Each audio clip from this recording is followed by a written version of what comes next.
Jadi Pak Zainuddin itu waktu lagi itikaf di Masjid Sultan ini diuji oleh Allah, diperlihatkan tangan itu Pak ya. Iya.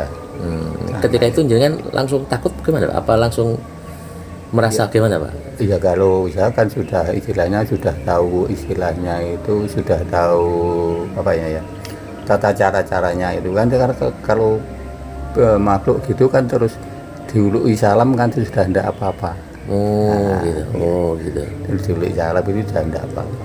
Ketika Dan dia kan maksudnya cuma menggoda saja. menggoda ya. Jadi begitu jangan lihat, jangan langsung nyun sewu, Dulu salam. Assalamualaikum gitu. Ya. Terus langsung pret hilang gitu. Nah, iya, betul. Empat tangan terputus ya Pak ya. Iya, betul. Seperti berjalan tangannya ya. Terus ada ketika jenengan nyun sewu pada waktu pernah mengimami juga nyun sewu di belakang ada yang ikut itu Pak ya. Setiap kalau itu kan kalau sholat sembahyang di itikaf di dalam masjid umpamanya kan sholat sunnah sendirian Bunda Roro Lembayung ini kan Porosari gitu. Iya, iya. Nah, itu ibundanya Panembahan Purboyo. Iya. Yang menjadi pertanyaan saya, orang biasanya ziarah ke sana lebih dahulu Pak, kemudian ke Panembahan. Sebabnya kenapa Pak? Karena begitu menurut adat Jawa orang minta ampun itu kan harus yang tua duluan. Yang tua duluan nanti terus ke bawah-bawah anaknya atau putra-putranya begitu. Itu cara memang adat Jawa begitu. Oh begitu ya. Iya. Soalnya kami dari saya Jadi pribadi, umpamanya sungkem memberi salam atau memberi penghormatan kan harus yang tua duluan. Nanti terus ke bawah putra-putranya. Iya. Oh jadi intinya dari etika ya. Etikanya sebelum yang tua dulu. Walaupun di sini yang ditokohkan adalah Panembahan Purboyo, namun secara etika adat Jawa kita sowan ke ibundanya dulu ya. Dan kalau menurut adat Jawa itu kalau orang yang jaro yang tahu loh sebetulnya harus ke eyangnya duluan, di sodong giring duluan. Sodong giring yang Ki Ageng Giring. Oh ya, alhamdulillah kita itu kan yang paling sepuh di sana. Jadi Ki Ageng Giring terus di Kota Gede. Iya. Nah, Kota Gede terus sini. Itu yang kalau menurut Jawa hitungan Jawa loh. Urutannya begitu. Oh, nanti.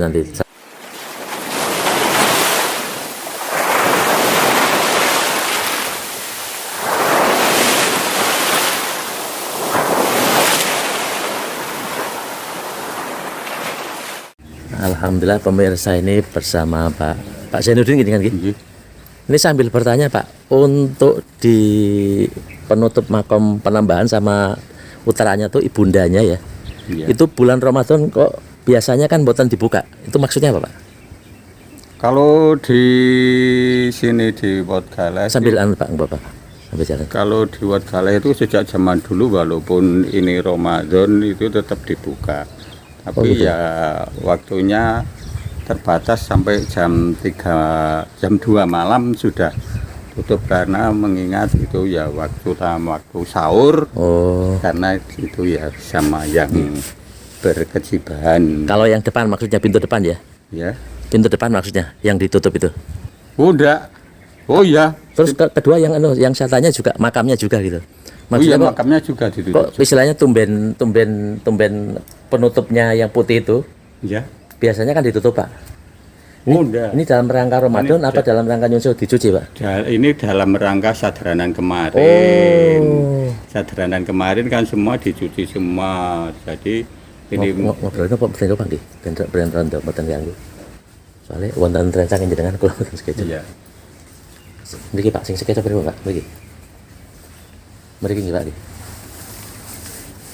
Itu karena sadaranan kan menghadapi bulan Ramadan semua dicuci sama makom sama ini kelambu-lambu semua dicuci semua. Jadi memasangnya besok kalau setelah Lebaran. Gitu. Intinya Pak Zainuddin, makam-makam yang di sini penutupnya kain putihnya itu dibuka karena menyambut nyadran kemarin ya. Nyadran ya, dan menyambut bulan Ramadan ini. Bulan Ramadan ini ya. Disucikan semua. Dicucikan semua ya. Nanti masangnya setelah Ramadan berakhir. Ramadan berakhir. Habis Lebaran mungkin Pak. Habis Lebaran. Jadi. Bertanya Pak Zainuddin, ini kan kebanyakan ya memang tidak semua ya untuk orang-orang yang berziarah kok biasanya langsung ke ibundanya Panembahan Purboyo ya. Ya, Yang asmonya Nyun Sewu, asmonya Ki Ageng Giring. bukan yang ibundanya, yang utar Oh, sendiri. Niken Purwosari. Ini kan Porosari. Iya. Itu beliau itu ibu Ibunda Roro Lembayung Niken Porosari gitu. Iya, iya. Nah, itu ibundanya Panembahan Purboyo. Iya. Yang menjadi pertanyaan saya, orang biasanya ziarah ke sana lebih dahulu, Pak, kemudian ke Panembahan. Sebabnya kenapa, Pak? Karena begitu menurut adat Jawa, orang minta ampun itu karena harus yang tua duluan. Oh, Yang tua duluan nanti terus bawah-bawah anaknya atau putra-putranya begitu. Itu cara memang adat Jawa begitu. oh begitu ya. Iya. Soalnya kami dari saya Jadi pribadi, umpamanya sungkem memberi salam atau memberi penghormatan kan harus yang tua duluan. Nanti terus ke bawah putra-putranya. iya, iya. Iya. Oh, jadi intinya dari etika ya. Etikanya Etikanya harus sebelum- yang tua dulu. Nggih, walaupun di sini yang ditokohkan adalah Panembahan Purboyo, namun secara etika adat Jawa kita sowan ke ibundanya dulu ya. Dan kalau menurut adat Jawa itu kalau orang yang yaro yang tahu loh sebetulnya harus ke eyangnya duluan di Sodonggiring duluan. Sondonggereng yang Ki Ageng. Ya Genggiring. Oh, ya, alhamdulillah kita itu sampai kan di sana. yang paling sepuh di sana. Oh, jadi Ya Genggiring terus di Kota Gede. iya, iya, iya. Nah, Kota Gede terus sini. Itu yang kalau menurut Jawa hitungan Jawa loh. Urutannya begitu. Oh, nanti. Tanya itu sebetulnya untuk ziarah di Panembahan Purboyo itu yang pertama adalah ke Si Genggiring Sodo Soto kepada Palian ya? eyangnya. tempat Ki Ageng Giring 3 itu ya.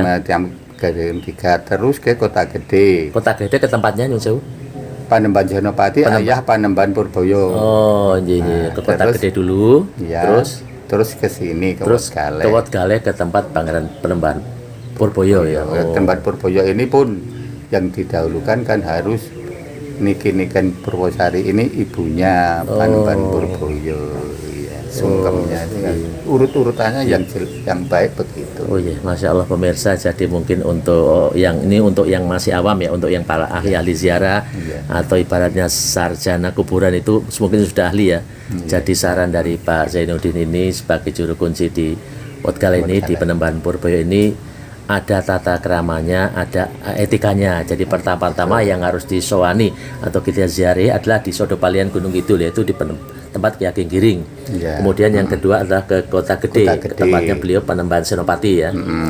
Kemudian yang ketiga adalah ke tempatnya Pangeran Purboyo di Wotgale ini. Iya, Dan itu tapi pun harus- secara adat Jawa, gimana Pak? Titip itu harus Etikanya yang di depan, di paling depan kan harus ibunya dahulu. Iya. Tadi Yang paling ujung. Jadi pemirsa itu kalau boleh saya jelaskan ya, yang di ujung itu yang diziarah itu kan tempatnya Pak Ibunya. Pangeran Panembahan Purboyo, terus di sananya yang makam yang bercat kuning Pak ya. Iya, paling Yang ujung yang pokoknya. paling ujung itu yang bercat kuning adalah ibundanya Panembahan Purboyo. Nyai Roro Lembayung. Roro Lembayung, Niken iya. Porwosari ya. Iya. Jadi sebaiknya begitu pemirsa kalau kita mau mengikuti etikanya. Tapi Etika. kalau belum tahu ya enggak apa-apa. Mungkin bisa diulangi seperti itu Pak ya. Nah, satu hari pun kalau kita niat saya kira enggak bisa. Kita naik motor atau naik mobil atau naik angkutan, saya rasa bisa kita ulangi lagi seperti itu biar lebih afdol Pak ya. Iya. Afdol dan juga Nyun Sewu mungkin berpengaruh dalam hal kalau kita terkabulnya hajat atau doa gitu Pak ya. Bisa ya. Terus antara bulan Ramadan dan bulan biasa Pak Zainuddin, ini bedanya Pak antara peziarah yang ziarah sama di lain bulan Ramadan itu bedanya apa Pak? Bedanya ya banyak sekali karena di bulan Ramadan kan dikedepankan orang yang berziarah itu kebanyakan beritikaf di masjid. Kalau di sini loh yang saya ketahui sejak zaman dulu sampai sekarang itu kebanyakan beritikaf di masjid yang kebanyakan. Jadi kalau yang istilahnya kalau tidak bulan Ramadan, kemungkinan yang dikedepankan ke makom dulu. Kebanyakan orang yang tidak tahu itu karena gimana orang yang tidak tahu kan kemungkinan walaupun mengakui itu orang Islam kan cuma Islam KTP umpamanya, jadi tidak tahu istilahnya tata krama etikanya. Tata krama tadi. Ya. Jadi yang benar adalah yang benar yang dulu yang benar ialah ke masjid dulu terus nanti ke masjid dulu untuk itikaf. Ya, terus di makom. Kemudian setelah beberapa mungkin pikiran, mungkin berdiam diri, kemudian ke makom ya. Iya. Jadi yang didulukan sebetulnya masjidnya dulu ya. Masjidnya dulu. Baru setelah itu ke makom. Nah itu pemirsa. Ya, karena apa? Di masjid di belakang masjid ternyata ada makom, kan itu istilahnya, dan dengan penuh dengan diisyaratkan atau dianamkan kan aku bakal besok mati lah gitu. Jadi istilahnya aku bakal besok iya kaya ngono ku bakal, dan aku harus ingat mati gitu. Gitu ya. Iya. Pemirsa, ini pelajaran yang berharga ini bagi yang ahli itikaf, yang kemudian yang suka ziarah.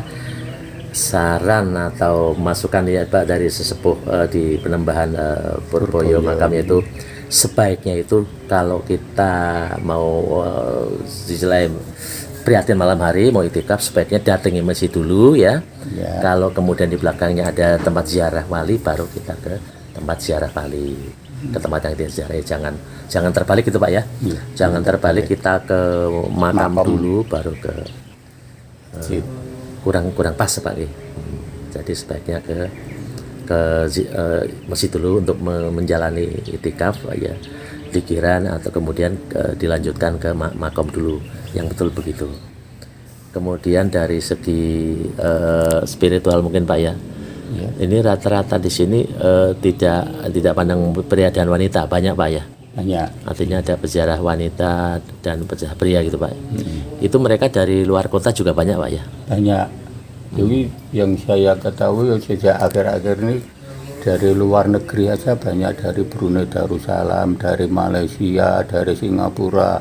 Itu sekarang sudah istilahnya sudah di internet itu sudah banyak yang datang ke sini. Oh gitu ya. Ya. Apalagi di daerah Jawa itu sudah, saya kira sudah dari Jawa Barat sampai Sabang Merauke lah istilahnya. Gitu. Sama mengetahui. Ya betul pemirsa, banyak sudah ilmu yang kita dapat dari Pak Zainuddin ini. Kita gali terus, kita tanya terus beliau biar memberikan ilmu-ilmu kepada kita. Tadi orang yang mungkin masih awan Yun Sewu ya. Kalau yang sudah ahli monggo, enggak apa-apa, karena sudah bisa menerapkan dan mengimplementasikan bagaimana berziarah ke makam-makam ahli. Mungkin yang masih awam tidak usah ragu, kalau misalnya ke sini ya bisa hubungi Pak Zainuddin atau yang lain, atau mungkin di tempat-tempat ziarah ini itu ada ada juru kuncinya atau istilahnya yang dijagakan administrasi sana. Kita pun bertanya-tanya, kemudian juga bisa mengangsu kawruh kepada beliau. Betul. Ya, mungkin kan istilahnya kalau kita itu kepada ada pengunjung datang minta pengetahuan sama juru kunci kan, yang betul begini kan juru kunci kan sebagai istilahnya pemandu ya. Pemandu. Jadi jangan salah istilahnya, jangan salah kaprah dan jangan salah pengetahuan. Jadi pemandu itu yang betul begini gitu. Jadi jangan salah ya. Ini Pak Zainuddin, ini berkaitan dengan kalau di agama itu kan katanya kalau makhluk gaib, apa yang namanya setan itu kan kalau bulan puasa itu diikat pakainya. Tapi kalau misalnya di sini gitu Pak, ada nggak hal-hal yang malam hari kemudian ada penampakan apa gitu selama Ramadan? Mungkin bukan hanya Ramadan sekarang Pak, hanya Ramadan yang zaman dulu gitu Pak. Sejak zaman dulu, sampai sekarang pun aku belum pernah kalau bulan Ramadan ini orang di istilahnya werui diperlihatkan itu, ya. Diperlihatkan makhluk gaib. Kalau di bulan Ramadan saya belum pernah tahu dan belum pernah mendengar. Ya. Juga ya. Artinya benar-benar bulan Ramadan iya.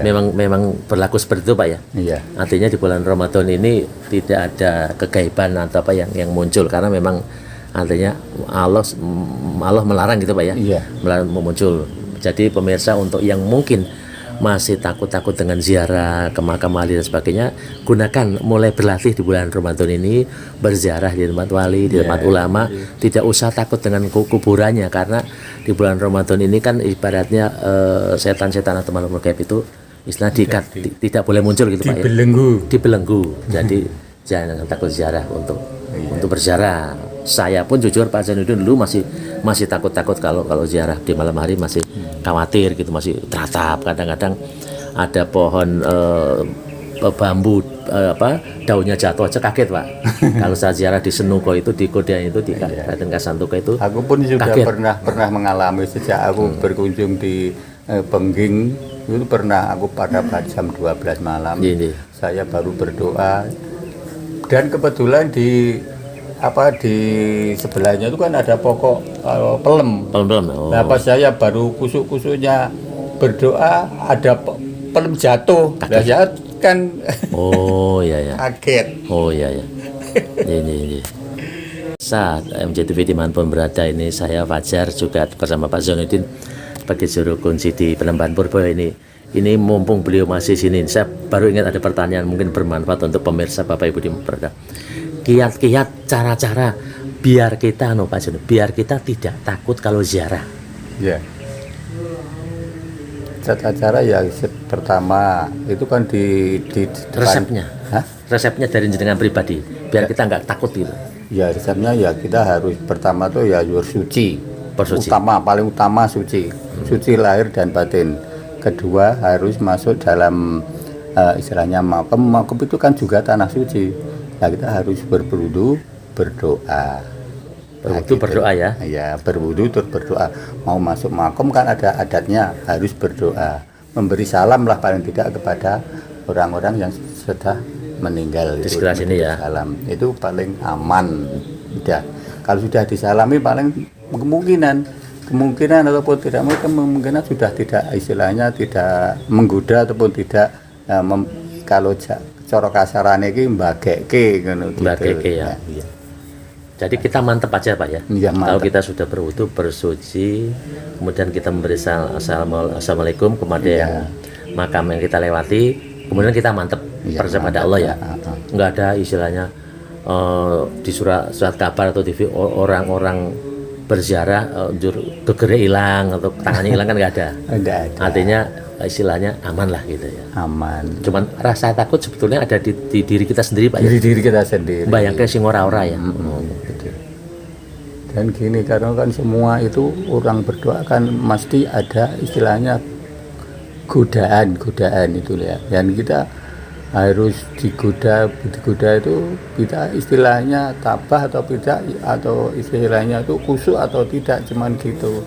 Walaupun tidak berdoanya itu tidak di makom kan kita pasti ada istilahnya godaan. Nah, kalau saya boleh cerita sedikit ya, aku pun pernah, saya itu itikaf di dalam masjid. Saya itu diketahui cuman tangan itu 4 di atas jendela.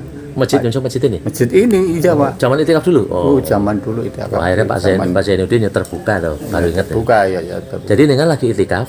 Ya, baru itikaf, diketahui itu tangan 4 begini. Oh, 4 tangan jalan itu? 4 tangan berjalan, bergerak-gerak. Luar biasa ya. Artinya itu namanya kan istilahnya itu menguji kan, mungkin ya, menguji Pak Zainuddin ya. Jadi Pak Zainuddin itikaf di masjid. Tadi artinya kuasa Allah Pak ya. Walaupun ada istilahnya yang mengatakan bahwa tidak ada makhluk, kalau istilahnya Allah berkehendak untuk menguji jenengan ya terjadi kun fayakun ya. Ya semua itu ada ujian, ada godaan. Diuji dengan muncul tangan 4 itu ya. Tanya Pak Zainuddin dulu lagi itikaf malam hari sendiri. Kira-kira jam berapa itu Pak? Iya jam 2 lah. Muncul jam 2 ya di masjid apa Pak ini namanya? Sultani. Masjid Sultani ya di depan makam Penembahan Purba itu muncul tangan 4 gitu Pak ya. Berjalan Pak ya. Gerak gitu Pak ya. Iya. Tapi jangan tetap mantap dalam itikaf. Tetap mantap. Bila istilahnya kalau begitu namanya orang ujian, kalau digoda zaman gitu, kalau tidak kan mana tidak lulus gitulah. Kalau tetap mantap itikaf ya? Mantap. Enggak keluar dari masjid ya? Iya, jangan takut. Masya Allah. Artinya resep-resep dari Pak Zainuddin ini mudah-mudahan bisa menginspirasi pemirsa dimanapun berada untuk tetap semangat, tetap gigih tekun, niat yang kuat untuk berziarah. Kapan lagi kita bisa mendoakan, dan kita juga bisa berdoa di sana, mendoakan para wali ulama yang tentu saja berjuang jalan agama, Pak ya. Berjuang dalam agama dan berguna bagi bangsa dan negara Indonesia. Luar biasa. Ini kita lagi azan, Pak. Berhenti dulu, Pak, sebentar. Jadi Pak Zainuddin itu waktu lagi itikaf di Masjid Sultan ini diuji oleh Allah, diperlihatkan tangan itu, Pak ya. Ketika itu jangan langsung takut gimana, Pak? Apa langsung merasa gimana, Pak? Iya, kalau saya kan sudah istilahnya sudah tahu apa ya, tata cara-caranya itu kan. Kalau makhluk gitu kan terus diului salam kan sudah tidak apa-apa. Gitu. Terus diului salam itu sudah tidak apa-apa. Dan dia kan maksudnya cuma menggoda saja. Menggoda ya. Jadi begitu jangan lihat, jangan langsung nyuncul salam. Assalamualaikum gitu. Ya. Terus langsung pret hilang gitu. Iya, betul. 4 tangan terputus ya, Pak ya? Iya, betul. Seperti berjalan tangannya ya. Terus ada ketika jenengan Nyun Sewu pada waktu pernah mengimami juga, Nyun Sewu di belakang ada yang ikut gitu, Pak ya? Setiap kalau itu kan kalau sholat sembahyang di itikaf di dalam masjid umpamanya kan sholat sunnah sendirian. Itu kelihatannya sendirian, aku kesendirian, sholat sendirian, tapi di belakang ada yang ngimami, rasanya itu ada orangnya gitu loh. Jadi ketika jangan ngimami banyak yang jamaah di belakang ya, yang tidak kelihatan. Dan artinya yang gaib-gaib gitu ya, Pak. Jadi, tapi jangan ya terus saja itu, Pak ya. Terus saja, enggak apa-apa. Terasa benar gitu, Pak ya. Ada yang ngikutin belakang itu, Pak ya. Ya. Rasanya kan terasa gitulah, terasa. Istilahnya tadi nggak ada yang ngimami kok ada yang ngimami ngikut itu ya, nggak ada yang jamaah. Iya, memang intinya kalau kita mau spiritual harus berani, Pak ya. Orang bagi orang ziarah, sekali lagi yang tadi dijelaskan Pak Zainuddin, nggak perlu takut kita ziarah. Makanya mumpung bulan Ramadan ini banyaklah, mungkin ada saudara atau kerabat yang senang ziarah, bisa diajak untuk menemani, Pak ya.